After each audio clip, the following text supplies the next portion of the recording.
वो किया है तिलोत्तमा ने, उसको प्रोटेस्ट किया है, उसका यही गलती है। प्रोटेस्ट किसी लिए क्यों किए हैं? तो हम लोगों के लिए किए हैं। जो हम लोग ट्रीटमेंट लेने जाते हैं वहाँ पे हम लोग के साथ गलत होते हैं, हम लोगों के लिए वो प्रोटेस्ट किए हैं, हम लोगों के लिए वो उसका जान भी चले गए।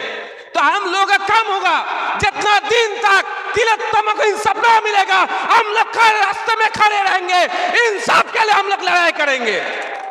अभी शुभेंदु अधिकारी बोल रहे हैं कि वो हिंदू का रखवाला है, मतलब उसको प्रोटेस्ट करेंगे, उसको प्रोटेक्ट करेंगे, बांग्लादेश का हिंदू को प्रोटेक्ट करेंगे, और देश का हिंदू को, सोदपुर का हिंदू जो है उसको इंसाफ ना मिलने के तक एक भी बात नहीं कर रहे। वो क्या बोल रहे हैं शुभेंदु अधिकारी ने? বাংলাদেশের হিন্দুদেরকে বাঁচাতে হবে। আরে ভাই, আপনার বাড়ির পাশে সোদপুরের আমাদের তিলোত্তমার বিচার এখনো পেল না কেন? 90 দিন হয়ে গেল, এখনো সিবিআই সাপ্লিমেন্টারি চার্জশিট কেন দিতে পারলো না? শুভেন্দু অধিকারীর মুখে একটাও কথা শুনেছেন? ও আমার রাজ্যের হিন্দুকে সুরক্ষা দিতে পারছে না, আমার রাজ্যের হিন্দুকে ইনসাফ দিতে পারছে না, ও বিদেশের হিন্দুকে ইনসাফ দেবে না? শুধুমাত্র ভোটের জন্য চিৎকার করছে। এই তিলোত্তমার সাথে আমি ধর্মীয় রাজনীতি করতে পছন্দ করি না। তার আগে একটা কথা বলি, इंडियन सेकुलर फ्रंट मुसलमानদের দল নয়, হিন্দুদের দল নয়। इंडियन सेकुलर फ्रंट जिसके साथ नाइंसाफी हो रहा है उनका ही दल है, उनके पीछे खड़े होकर आवाज बुलंद करेगा। ये इंडियन सेकुलर फ्रंट है। जो मेरा बात हम जो कहना चाहते हैं, आप अगर देखोगे तो बीजेपी क्या बोल रहे हैं, बीजेपी क्या बोल रहे हैं? और हिंदू को प्रोटेक्ट करेगा। ठीक है, तो कोई एक धर्म को आदमी को आप प्रोटेक्ट करो, कोई दिक्कत नहीं हम लोग का। लेकिन क्या देख रहे हैं आप? अगर देखोगे तो तिलोत्तमा যিনি আছেন তার ধর্মীয় পরিচয় যদি আমরা দেখি কি হবে, সে তার মুসলিম নয়। তাহলে সিবিআইয়ের হাতে মামলা ছিল, 13 তারিখে প্রথমে অ্যারেস্ট হয়, 2 তারিখে Sandip Ghosh, 13 September 2 September arrest হয় সন্দীপ ঘোষ, 13 সেপ্টেম্বর অ্যারেস্ট হচ্ছে আপনার অভিজিৎ মণ্ডল এবং আবার সন্দীপ ঘোষ, দুজনই অ্যারেস্ট হয়েছেন দ্বিতীয়বার। 90 দিন হয়ে গেল। যখন অ্যারেস্ট করেছিল সিবিআই তখন প্রায় 12টা পয়েন্টস বলে উল্লেখ করেছিল যে এই কারণে এদেরকে অ্যারেস্ট করা হলো। সেখানে একটা বলেছে लार्जर कॉन्स्पिरेंसी, खतरनाक कोई साजिश है इसमें, ये लोग किए हैं और पुलिस ने किया और बहुत पॉइंट्स दिया था। तो उसके बाद अब सप्लीमेंट्री चार्जशीट देना होते हैं। अभी बीएनएस हो गया, आईपीसी सीआरपीसी को उठा के बीएनएस बीएनएसएस हो गया अभी। तो बीएनएसएस के 187 सेक्शन 187 सब सेक्शन 3 में वहाँ पे सरासर है कोई 10 साल के ऊपर किसी का सजा मिलेगा, ऐसा कोई सेक्शन आ जाएगा तो विदिन 19 डेज उसको सब चार्जशीट देना पड़ेगा। और बिलो 10 साल के नीचे कि ऐसा कोई सेक्शन आ गया तो उसके ऊपर होता है ना, किसी के ऊपर हो, तो अगर 10 साल के नीचे होगा तो 60 डेज के अंदर 60 দিনের মধ্যে তাকে চার্জশিট লাগাতে হবে। আপনি বলুন, এটা যেগুলো করেছে 10 সালের বেশি, লাইফ আর হতে পারে, আরো কিছু হতে পারে, কিন্তু আমরা কি দেখলাম 90 দিন পার হয়ে গেল, সন্দীপ ঘোষ অভিজিৎ মণ্ডলের বিরুদ্ধে কোনো চার্জশিট দিল না। এটা নিয়ে শুভেন্দু অধিকারী বিজেপির কোনো কথা নাই, শুভেন্দু অধিকারী আর বিজেপির এখানে কেন কথা নাই? বিচার চাই। কিন্তু দুর্ভাগ্যের বিষয় সারা রাজ্যের বাইরে আন্দোলন হলো, কিন্তু আমরা কি দেখলাম গত 2 দিন আগে অর্থাৎ 13 তারিখে সন্দীপ ঘোষ, যিনি প্রাক্তন অধ্যক্ষ আরজিকর মেডিকেল কলেজ এবং টালা থানার সেই সময়কার ওসি, এখন প্রাক্তন ওসি, না নামটা হচ্ছে সম্ভবত অভিজিৎ মণ্ডল, তারা জামিন পেয়ে গেলেন। আমি জামিন প্রসঙ্গে এসে 2-4টে কথা বলবো।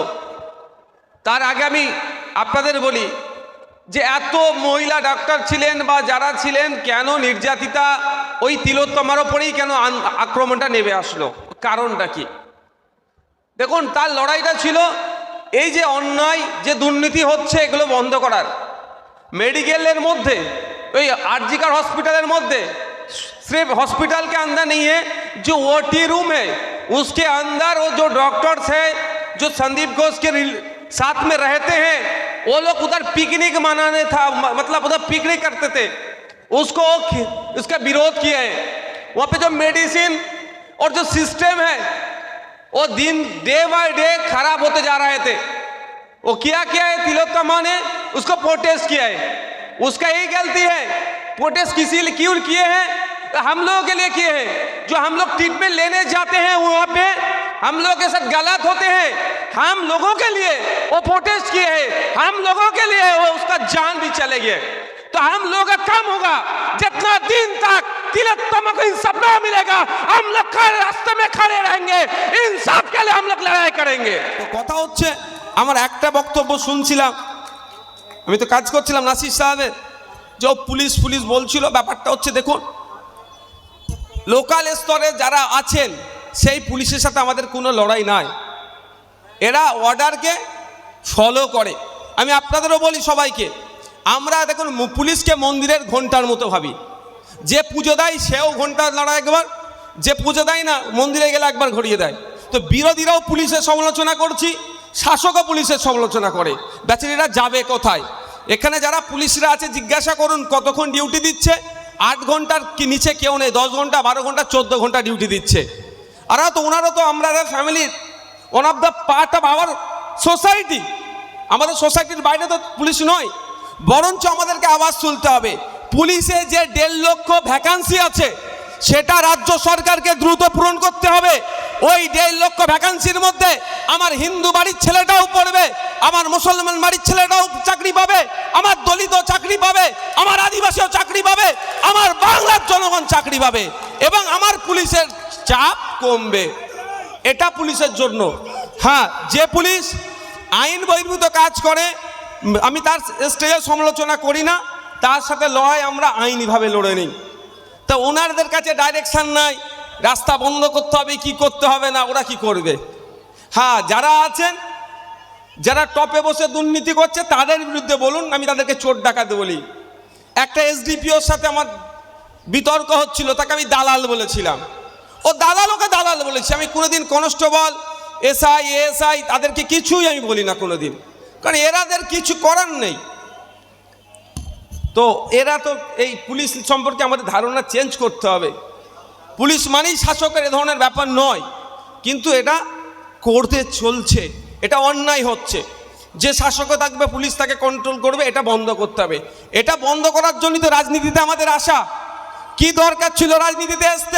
আমার ব্যক্তিগত বলছি, এই অন্যায়ের অপশাসনের অবসান ঘটানোর জন্য স্বতন্ত্রভাবে পুলিশকে দিয়ে পুলিশের কাজ করতে দিতে হবে।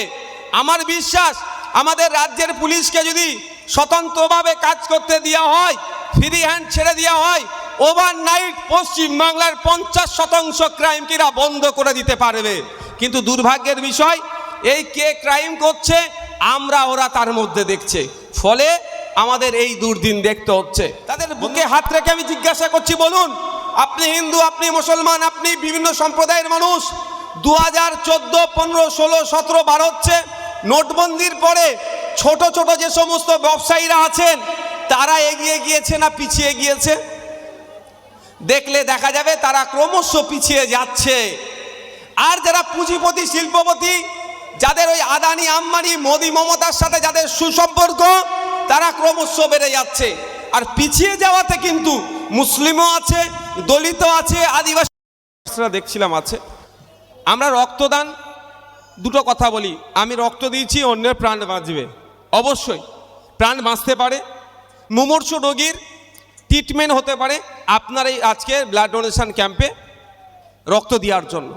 কিন্তু মেডিকেল সায়েন্সকে যদি আমি একটু ফলো করি দেখতে পাবেন, আপনি নিয়মিত যদি রক্ত দেন, মহিলাদের ক্ষেত্রে 120 দিন, পুরুষদের ক্ষেত্রে 30 দিন, প্রতি 30 দিন ছাড়া 90 দিন পুরুষরা, মহিলারা 120 দিন নিয়মিত রক্ত দিলে, কন্টিনিউ রক্তদান করলে, ব্লাড ডোনেশন ক্যাম্পের বা ব্লাড দিলেন, তাহলে আপনার ক্যান্সার হওয়ার রোগ অনেক ঝুঁকি অনেকটা কমে যায়। বড় ডক্টরসরা আছেন, অনেক বড় বড় রোগ থেকে আপনি স্ট্রোকে, এখন স্ট্রোকের প্রবণতা ব্যাপক সারা পৃথিবীতে। 5টা ভয়ঙ্কর রোগের মধ্যে একটা হচ্ছে স্ট্রোক হয়ে যাচ্ছে। আর স্ট্রোকের এখন এজ কোনো আর ব্যারিয়ার নাই, বয়স্ক লোক নয়, ইয়াং ছেলেরাও স্ট্রোক হয়ে যাচ্ছে, ছেলে মেয়েরাও। তো এইগুলো হাত থেকে বাঁচার যদি আপনি পরিত্রাণ পেতে চান, মাধ্যম হচ্ছে কিন্তু রক্তদান শিবির। তা আমি অনুরোধ করব আপনাদেরকে, আজকে আপনারা যারা রক্তদান শিবিরে রক্তদান করছেন, আপনাদের 90 দিন ছাড়া, পুরুষের ক্ষেত্রে, মহিলাদের ক্ষেত্রে 120 দিন ছাড়া আপনাদের সামনে যেই রক্তদান শিবির হোক না কেন আপনারা গিয়ে দেবেন। কারণ আমি এখানে আইএসএফের মঞ্চ থেকে একটা দায়িত্ব নিয়ে আমি বলছি, 120 দিন বা 90 দিন পরে সামনে দেখেছেন তৃণমূলের ব্যানারে রক্তদান হতে পারে, নির্দ্বিধায় আমি এখানকার পার্টির সর্বোচ্চ নেতা হিসাবে আপনাদের বলে যাচ্ছি, আমাদের কোনো পেছন টান থাকবে না। আমরা রক্ত নিয়ে রাজনৈতিক পরিচয় দেখতে চাই না। আমরা রক্তের পরিচয় লাল, ওটাই রক্তের পরিচয় করুক। 120 জনের অ্যারেঞ্জ করবে, তাহলে কি মানুষের সুবিধা হবে। কিন্তু একটা রক্তদানকে ছোট করার জন্য অন্য কোনো একটা প্রোগ্রাম নামিয়ে দেওয়া, এ শুষ্ক মস্তিষ্কের মানুষের দ্বারা শোভা পায় না। তো মানুষ তার জবাব আগামী দিনে দেবে।